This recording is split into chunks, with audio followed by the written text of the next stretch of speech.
दोस्तों नमस्कार। एक बार पुनः आप सभी का स्वागत। दोस्तों, जिस तरह का सहयोग समर्थन आपका मिल रहा है उसके लिए आपका दिल से धन्यवाद, आभार। उम्मीद करते हैं आगे भी आपका सहयोग, आपका साथ इसी तरह हमारे इस चैनल को मिलता रहेगा। दोस्तों, जो भी आप नए मेहमान आए हैं, आपने अगर चैनल को सब्सक्राइब नहीं किया है तो प्लीज चैनल को सब्सक्राइब करें, और जो पुराने साथी हैं उनसे निवेदन रहेगा कि आप अपने मित्र मंडली के बीच में चैनल को शेयर करें। दोस्तों, अपनायत के शहर जोधपुर में आज से 20 दिन पहले एक सनसनीखेज हत्याकांड होता है। ब्यूटिशियन अनीता चौधरी, जिसका 106 टुकड़ों में 10 फीट गड्ढे के अंदर बरामद होता है। जैसे ये शव बरामद होता है, पूरे जोधपुर सहित पूरे राजस्थान में सनसनी फैल जाती है कि आखिर इस तरह से इतनी निर्दयता से कौन किसी का कत्ल कर सकता है। उसके बाद में धीरे धीरे बातें आगे बढ़ती हैं, चीजें आगे बढ़ती हैं, मामला खुलता है, आरोपियों के नाम सामने आते हैं, कुछ आरोपियों को पुलिस गिरफ्तार भी करती है। लेकिन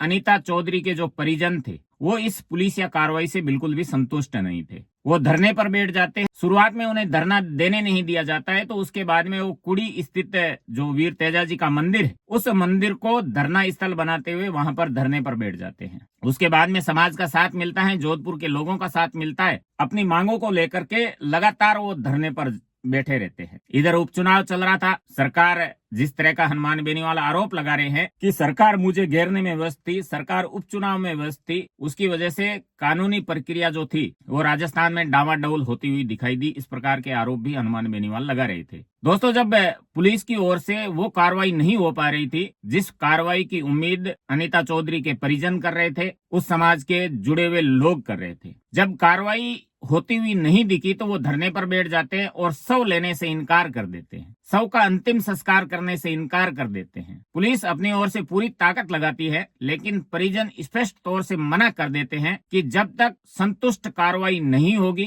तब तक ना तो बॉडी का अंतिम संस्कार किया जाएगा, ना ही बॉडी का पोस्टमार्टम किया जाएगा। 14-15 दिन बीत जाने के बाद में जब पुलिस पर चारों तरफ से दबाव बढ़ रहा था, पुलिस बॉडी का पोस्टमार्टम करती है, लेकिन परिवार की सहमति कहते हैं कि उस पोस्टमार्टम में नहीं थी। उसके बाद में परिजन अपनी मांगों को लेकर के लगातार धरने पर बैठे रहते हैं। इधर उपचुनाव चल रहा था और जब परिजन को न्याय की उम्मीद कहीं से ना दिखी तो उनके सामने एक चेहरा नजर आया। वो चेहरा था हनुमान बेनीवाल का। दोस्तों, सोचने वाली बात है, हनुमान बेनीवाल एक छोटी सी पार्टी का नेतृत्व करते हैं जिसका मौजूदा स्थिति में राजस्थान की 200 विधानसभा सीटों में से एक भी विधायक नहीं है। राजस्थान के 25 सांसद हैं, उनमें से एक हनुमान बेनीवाल है। आखिर जब इस तरह की स्थितियां उत्पन्न हो जाती हैं, जब परिजनों को लगने लग जाता है कि उन्हें न्याय नहीं मिल रहा है, सबसे बड़ा सवाल है कि आखिर उस समय इस शख्स का चेहरा ही लोगों को नजर क्यों आता है। आखिरी उम्मीद के तौर पर लोग हनुमान बेनीवाल के सामने ही क्यों देखते हैं। उपचुनाव का प्रचार चल रहा था, सभी अपनी पूरी ताकत लगाने में लगे हुए थे, लेकिन अनीता चौधरी के परिजनों को एक उम्मीद की किरण दिखाई दी। वो उम्मीद की किरण थी हनुमान बेनीवाल। वो हनुमान बेनीवाल के यहाँ मिलने आते हैं। हनुमान बेनीवाल उन्हें आश्वासित करते हैं कि आप धरने पर बैठे रहिए, अपनी मांग प्रशासन के सामने लगातार उठाते रहिए। अगर प्रशासन आपकी मांग नहीं मानता है तो मैं बीच में चुनाव प्रचार छोड़ करके जोधपुर आपके बीच में आकर के धरने पर बैठ जाऊंगा। अपने आप में किसी भी पीड़ित व्यक्ति के लिए इससे बड़ा कोई आश्वासन नहीं हो सकता है। वो व्यक्ति जो चारों तरफ से घिरा हुआ था, प्रतिद्वंदी चारों तरफ से जाल फेंक रहे थे, उसके बावजूद भी परिजनों को ये आश्वासन देता है कि मैं बीच चुनाव में प्रचार छोड़ करके आपके बीच में आऊंगा। ये जब उम्मीद हनुमान बेनीवाल की ओर से मिली तो परिजनों में एक नई ताकत का संचार हुआ, नया जोश उनके अंदर दौड़ने लगा कि अनीता चौधरी को न्याय दिलवा करके रहेंगे। उसके बाद में लगातार वो धरने पर थे। जैसे ही चुनाव संपन्न हुए, इधर हनुमान बेनीवाल को भी लगने लग गया कि परिजनों की मांगों पर सरकार की ओर से गौर नहीं किया जा रहा है, पुलिस की ओर से गौर नहीं किया जा रहा है। परिजन लगातार 20 दिन से धरने पर बैठे थे, अपने चहेते का अंतिम संस्कार तक नहीं हो पाया था, इसलिए परिजन बुरी तरह से अंदर ही अंदर टूट रहे थे। न्याय उन्हें मिल नहीं रहा था। जिन लोगों पर नामजद एफआईआर परिजनों की ओर से दर्ज करवाई गई थी, पुलिस उनके गिरेबान तक पहुंचने से कतरा रही थी।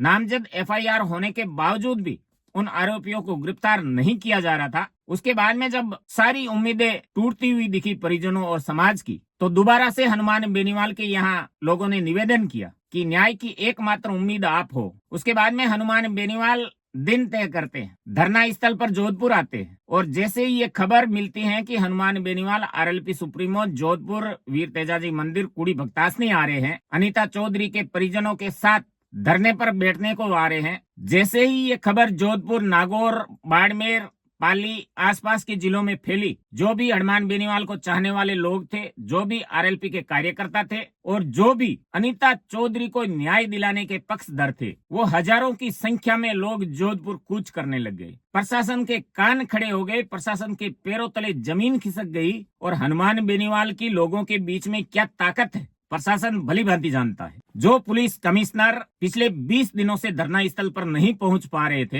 हनुमान बेनीवाल के पैरों की आहट से पहले जोधपुर पुलिस कमिश्नर धरना स्थल पर पहुंचते हैं, परिजनों की बात सुनते हैं और उससे पहले परिजन लगातार मांग कर रहे थे कि जोधपुर जिला कमिश्नर वहां आए, धरना स्थल पर उनकी बातें सुने, लेकिन नहीं आ रहे थे। हनुमान बेनीवाल आते हैं, पुलिस पर जबरदस्त दबाव बनाते हैं, सरकार पर जबरदस्त हमला करते हैं और बड़ा आरोप हनुमान बेनीवाल लगाते हैं कि इसमें केवल जो 2-3 लोग सामने दिख रहे हैं वो तो आरोपी है ही है, इसके पीछे भी एक बड़ी गैंग है, बड़े सफेद पोश लोग इस हत्याकांड में शामिल है। वो यहाँ तक कहते हैं कि इस हत्याकांड में भारतीय जनता पार्टी के बड़े नेताओं का हाथ है। जो परिजन मांग सीबीआई जांच की कर रहे हैं, बिना सीबीआई जांच के उन लोगों तक पुलिस कभी नहीं पहुंच पाएगी। और परिजनों की भी सबसे बड़ी मांग यही थी कि इस केस की सही से जांच राजस्थान पुलिस नहीं कर पा रही है। राजस्थान पुलिस की जांच से अनीता चौधरी के परिजन संतुष्ट नहीं हैं, इसलिए हमारी सबसे पहली मांग है कि ये केस सीबीआई को ट्रांसफर किया जाए। इस मांग को लेकर परिजन धरने पर थे।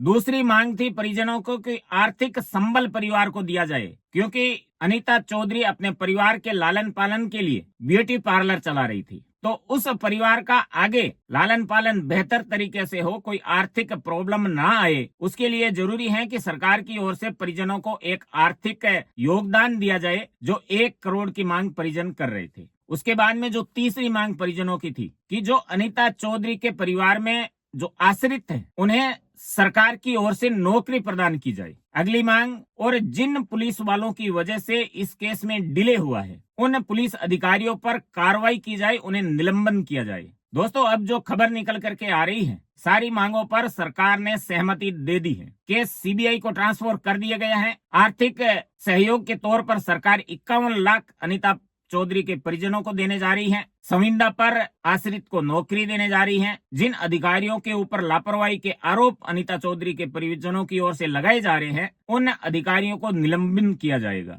दोस्तों, सबसे बड़ी बात तो यह है, चलो भाजपा तो सरकार में, लेकिन विपक्ष के तौर पर कांग्रेस राजस्थान में सबसे बड़ी पार्टी है। लोकसभा चुनाव में भी इंडिया गठबंधन के 11 सांसद जीत करके लोकसभा पहुंचे। नागौर से चल करके हनुमान बेनीवाल अपनी आवाज उठा सकते हैं, सरकार को झुका सकते हैं, सरकार को बात मानने पर मजबूर कर सकते हैं। क्या जोधपुर में कोई विपक्ष का विधायक नहीं था? क्या जोधपुर के आसपास कोई विपक्ष का सांसद नहीं था? आखिर उन्होंने 20 दिन किस बात को लेकर के इंतजार किया? अब लोग कहते हैं कि हनुमान बेनीवाल जाते हैं, लोग जुड़ते हैं, हा हुल्ला करते हैं। जब हनुमान बेनीवाल इस तरह के परिजनों का सहारा बनेंगे, इस तरह से टूटे हुए व्यक्ति का सहारा बनेंगे, तो भला किसकी सहानुभूति इस बंदे के साथ में नहीं जुड़ेगी? हमने पूर्व में भी कई ऐसे मामले देखे हैं, जिस मामले को लोग उठाने में कतराते थे, जिस मामले को नेता लोग उठाने में संकोच करते थे, उन मामलों में हनुमान बेनीवाल बेधड़क होकर के जाते हैं, अपनी आवाज को बुलंद के साथ उठाते हैं। मजबूरी में कहो या हनुमान बेनीवाल की